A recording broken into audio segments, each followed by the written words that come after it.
down these costs, including things dealing with prescription drugs, medical devices, and the like, so that people can have total access to that. And this proportionality of bringing down costs and including people in it is critical to it.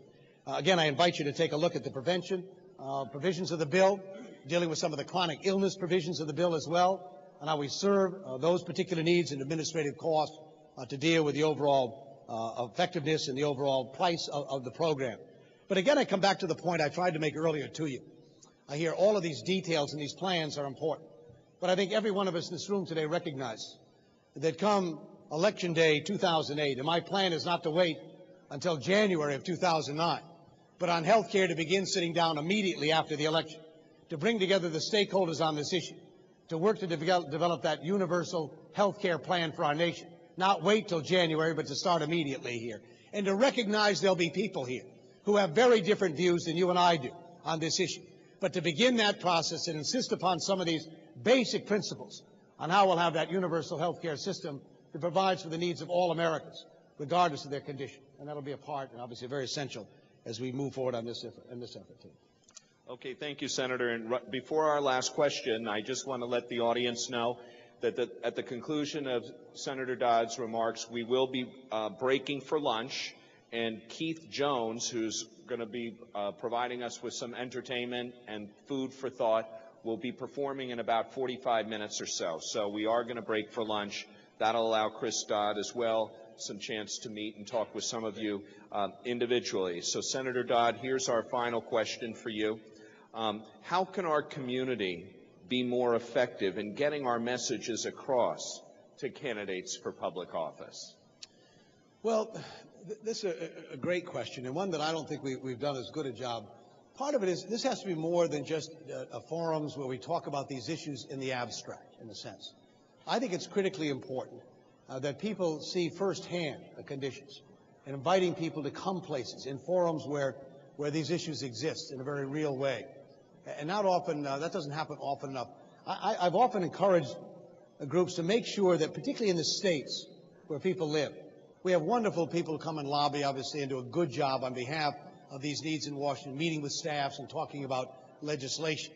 But nothing is as effective, in my view, as actually having a member of Congress or a member of the state legislature or a member of the city council actually come where you are, in a sense, and get to see you, get to see the people you work with, the people you're involved with every single day. You can have a huge impact on the decision-making process.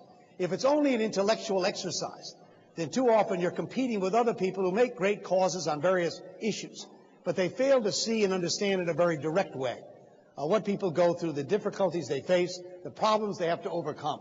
And so I strongly encourage in this process, not only here today, but outside of this, I promise you, in most instances, my experience has been that people in public office welcome the opportunity to be invited to come somewhere. Secondly, ask them to do the following. Say, we ask you to come, and we ask you only to do one thing. We want you to come for half an hour or an hour. And then we want you to do something you're not often asked to do. We want you to be quiet. Don't give a speech. Just listen. Just listen. Listen. Just listen to what I'm saying here. And I think what you find, again, that the reaction here, where people actually can learn something and sit down and actually go through what the issues are, how important they are, what a difference they can make, you can have an incredible impact, leaving an indelible impression on the mind and the eye of someone who might otherwise, a meeting, you get a schedule. Tony will tell you this, you get up and you got your first meeting and someone shows up, it's 9 o'clock, 9:15, 9:30, 10 o'clock. People are coming in right and left. You try to be patient, give them the time, turn them over to a staff individual. Nothing succeeds like back in that state, back in that district, in that representative area where you serve, and having someone come and spend a morning, spend a day, and understand what these issues are and how important they can be. That's the most effective tool I know to engage people. And then I want to underscore what Tony has said. We've got to underscore what Tony has said. Unfortunately, the disability community has the largest percentage of eligible voters who don't participate in our elections in this country. It's the single largest percentage of eligible voters as a group. That has got to change here. It isn't just enough to gather and complain. We've got to get up and talk, and we've got to make choices about people who understand these issues, who care about them deeply. Speeches are wonderful, great to hear. Like anybody else, show me the background. Show me where you've done a difference. Show me where you've made a difference. Tell me where you've stood up in the past to fight on behalf of people and the concerns they have. You must demand that. And you start developing a record and a history where people not only give a good talk about things, but also demonstrate throughout their careers and their lives how important these issues are. And then people understand the value of it. And fight for pieces of legislation like HAVA. Let me tell you, there are people out there who object.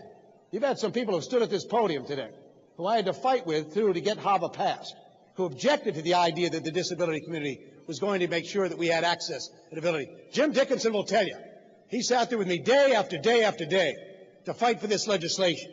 And the difficulty we had in convincing some people of the importance of making sure that every person had a right to cast a ballot in this country, to do so privately and independently. And I will never, ever, ever give up on my determination that that's a part of the electoral process in this country. That's about as fundamental as it gets. Teddy, thank you. Thank you all, everybody. Appreciate it.